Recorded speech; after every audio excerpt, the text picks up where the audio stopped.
Matthew chapter 13. Later that same day, Jesus left the house and sat beside the lake. A large crowd soon gathered around him, so he got into a boat. Then he sat there and taught as the people stood on the shore. He told many stories in the form of parables, such as this one. Listen. A farmer went out to plant some seeds. As he scattered them across his field, some seeds fell on a footpath, and the birds came and ate them. Other seeds fell on shallow soil with underlying rock. The seeds sprouted quickly because the soil was shallow. But the plants soon wilted under the hot sun, and since they didn't have deep roots, they died. Other seeds fell among thorns that grew up and choked out the tender plants. Still other seeds fell on fertile soil, and they produced a crop that was 30, 60, and even 100 times as much as had been planted.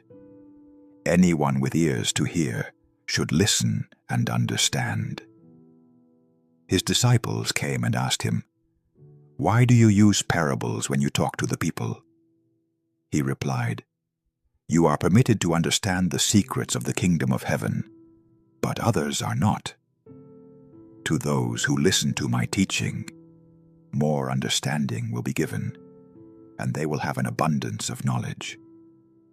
But for those who are not listening, even what little understanding they have will be taken away from them.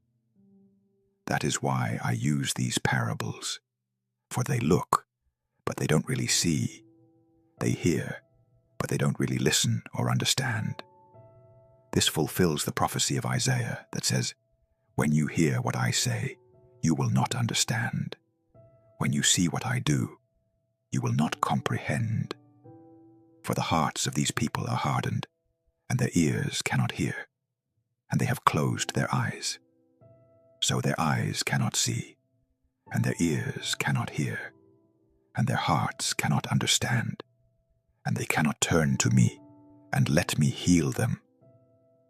But blessed are your eyes, because they see, and your ears, because they hear. I tell you the truth, many prophets and righteous people longed to see what you see, but they didn't see it. And they longed to hear what you hear, but they didn't hear it. Now, listen to the explanation of the parable about the farmer planting seeds. The seed that fell on the footpath represents those who hear the message about the kingdom and don't understand it. Then the evil one comes and snatches away the seed that was planted in their hearts. The seed on the rocky soil represents those who hear the message and immediately receive it with joy. But since they don't have deep roots, they don't last long. They fall away as soon as they have problems or are persecuted for believing God's word. The seed that fell among the thorns represents those who hear God's word. But all too quickly, the message is crowded out by the worries of this life and the lure of wealth, so no fruit is produced. The seed that fell on good soil represents those who truly hear and understand God's word and produce a harvest of 30, 60, or even 100 times as much as had been planted. Here is another story Jesus told. The kingdom of heaven is like a farmer who planted good seed in his field. But that night, as the workers slept, his enemy came and planted weeds among the wheat, then slipped away. When the crop began to grow and produce grain, the weeds also grew. The farmer's workers went to him and said, "Sir, the field where you planted that good seed is full of weeds. Where did they come from?" "An enemy has done this," the farmer exclaimed. "Should we pull out the weeds?" they asked. "No," he replied. "You'll uproot the wheat if you do. Let both grow together until the harvest. Then I will tell the harvesters to sort out the weeds, tie them into bundles and burn them, and to put the wheat in the barn."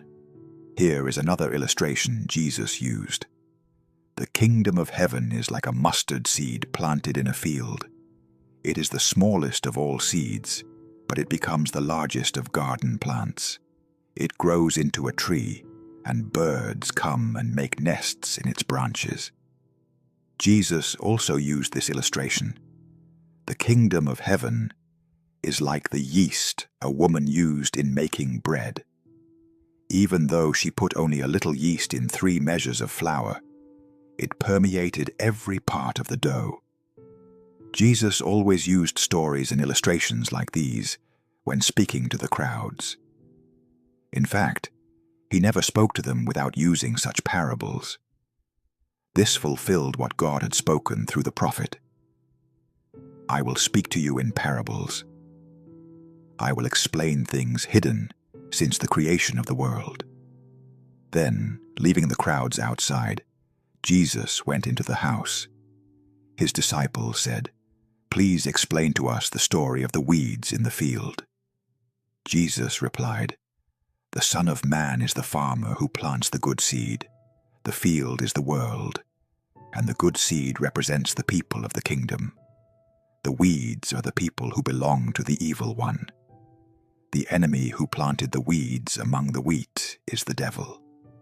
The harvest is the end of the world, and the harvesters are the angels. Just as the weeds are sorted out and burned in the fire, so it will be at the end of the world. The Son of Man will send his angels, and they will remove from his kingdom everything that causes sin and all who do evil. And the angels will throw them into the fiery furnace, where there will be weeping and gnashing of teeth. Then the righteous will shine like the sun in their Father's kingdom. Anyone with ears to hear should listen and understand. The kingdom of heaven is like a treasure that a man discovered hidden in a field. In his excitement, he hid it again and sold everything he owned to get enough money to buy the field. Again, the kingdom of heaven is like a merchant on the lookout for choice pearls. When he discovered a pearl of great value, he sold everything he owned and bought it. Again, the kingdom of heaven is like a fishing net that was thrown into the water and caught fish of every kind. When the net was full, they dragged it up onto the shore, sat down, and sorted the good fish into crates, but threw the bad ones away. That is the way it will be at the end of the world. The angels will come and separate the wicked people from the righteous, throwing the wicked into the fiery furnace, where there will be weeping and gnashing of teeth. Do you understand all these things? Yes, they said, we do. Then he added, every teacher of religious law who becomes a disciple in the kingdom of heaven is like a homeowner who brings from his storeroom new gems of truth as well as old. When Jesus had finished telling these stories and illustrations, he left that part of the country. He returned to Nazareth, his hometown. When he taught there in the synagogue, everyone was amazed and said, "Where does he get this wisdom and the power to do miracles?" Then they scoffed. "He's just the carpenter's son, and we know Mary, his mother, and his brothers, James, Joseph, Simon, and Judas. All his sisters live right here among us. Where did he learn all these things?" And they were deeply offended and refused to believe in him. Then Jesus told them, "A prophet is honored everywhere, except in his own hometown and among his own family." And so he did only a few miracles there because of their unbelief.